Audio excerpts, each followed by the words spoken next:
another thing I feel like I've got to get out of my system. A lot of people are giving mixed and negative reviews about Transformers 3 Dark of the Moon.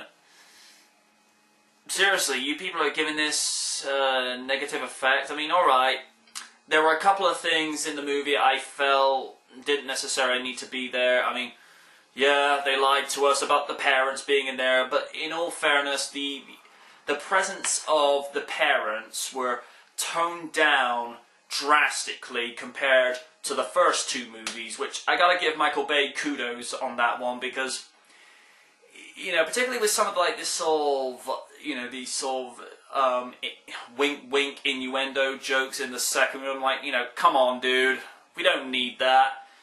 I mean, yeah, the movie, you know, by its name alone, Transformers, it should have been about Autobots versus Decepticons, but in all fairness, the story was really tied in well with the moon landings and how there was a cover-up that went on for nearly 40 years, and it was a good way to round off the series. I felt the writing was much more improved than the last offering. I know Rand of DC defended Revenge of the Fallen, and I'm not saying he's wrong. You know, not at all. I don't personally agree with his opinion, but, you know, I respect it. I do. But, I felt, you know, Dark of the Moon, as I prefer to call it, Transformers Armageddon, I felt it was the best of the series.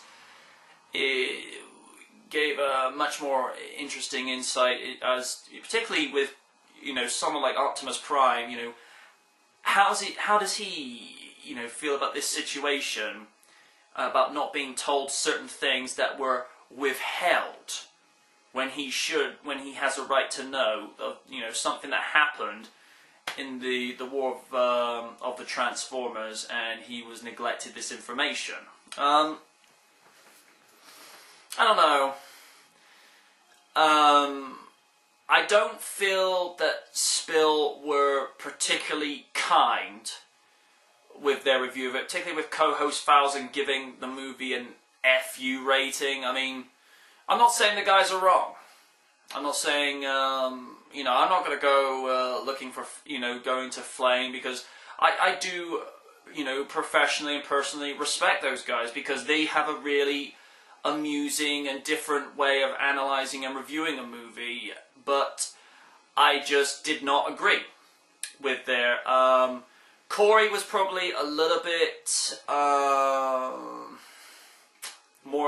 probably a little bit more fair with the rating, but I don't think it was worth a rental. I personally think they should have given it a high full price, if anything, but, you know, that's just my opinion. You know, a lot, and I mean, I suppose you could argue from some perspective that Michael Bay was kind of repeating old mistakes when you see Rosie Huntington Whiteley's behind as they were coming up, as she was walking up the steps in the opening shots of the movie. But to be fair, though, I didn't really have a problem with it. I mean, you know, it's like I say, the kind of sexual overtone humor was drastically reduced compared, like I say, to the last two offerings. I don't think the movie deserves a lot of the slating it's getting, considering Bay had actually listened to a lot of the criticisms from fans and professional critics alike about what they did and did not like about the third movie. I thought John Turturro's character was vastly improved from last time. I mean, I've always felt his character was decent throughout the entire series, but this one, there is still a lot of that humour there, you know, as Agent Simmons, but it's a lot more, much more of a serious tone than compared to, like I say, the other two movies.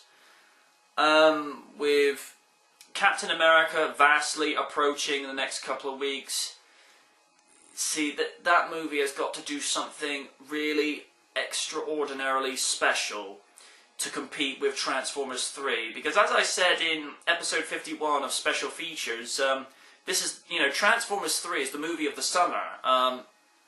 Now, and also Marvel, in my opinion, have got to do something to be a little bit better than Thor. Now, don't get this twisted, I don't hate Thor. I just feel as though it could have been a little bit better. Casting-wise was perfect. It was just the story that let me down. I mean, Chris Hemsworth was brilliant as Thor. Him and Sir Anthony Hopkins, I should say, they were on par for acting. I mean, you could believe Chris was Thor and Anthony Hopkins as Odin, but it was just the story that just let it down. And I really hope with Captain America they really go into this and not only tell the origin and the story faithfully, but do something that's going to get people saying, whoa, Transformers 3 has got competition this summer. And then of course we've got Cars 2. Now, whilst I'm pleased that Disney and Pixar are giving us a sequel to what was one of the best movies of 2006's summer 5 years ago, I don't really feel as though it's a movie that needs a sequel, because with the exception of the Toy Story series, a lot of Pixar's movies tend to be an open and closed story setting. The story is very self-contained. It does not need any additions or sequels added to them. But like I say, Toy Story's a very special case, because there's always possibilities of what you could do with those characters. And of course there is the word on the wire, there's going to be a fourth Toy Story. Now, whether or not this is going to be with the same cast, with the exception of the original voice actor for Slinky, or it's going to be a whole brand new story setting with new characters, it's not really fair to say at this point, because this is early stages. But the idea of a fourth Toy Story movie, I don't know. It's not really fair for me to give an opinion on what has not yet been produced, but in all honesty, leave it at 3. It's very rare when a movie series needs a fourth movie. And most series are best with a trilogy. And of course there's still that vicious rumor word on the wire that Jurassic Park is going to get 3 more sequels. Personally, I hope it doesn't. And of course, as we all know, Jurassic Park is available on Blu-ray this October. I don't know. And then of course we've got the Planet of the Apes reboot for the second time. I mean, the movie they had out 10 years ago with Tim Burton directing, I personally enjoyed it. I thought it was okay. It was a little bit darker than what I was familiar with the original movies in the 70s. But then again, this is Tim Burton. Considering this is the guy who propelled the Batman movie franchise into the public spotlight and made it what it is before Joel Schumacher ruined it. Yes, we still haven't forgotten. You had to be half expected, but with the story that they're going with, that we created them this time, with James Franco being the lead scientist that actually gives these apes the, does these tests on them that makes them super intelligent, and it's the same digital effects people that gave us Avatar. I don't know. That's kind of a wild card. I mean, that has the potential to be decent, but it has to have the story going into it. Just like any decent movie of this day goes. It's all very well having these special effects that are mind-blowing, but no story, no substance. So I don't know. 2011 movies for this summer, so far it's been decent. I don't think Green Lantern deserves the slating it's getting. I mean, yeah,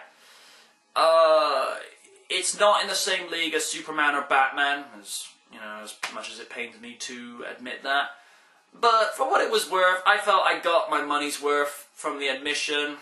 I don't think the press are being fair by slating it off, but then again, their opinions are always going to differ to mine. And, I don't know. We'll see.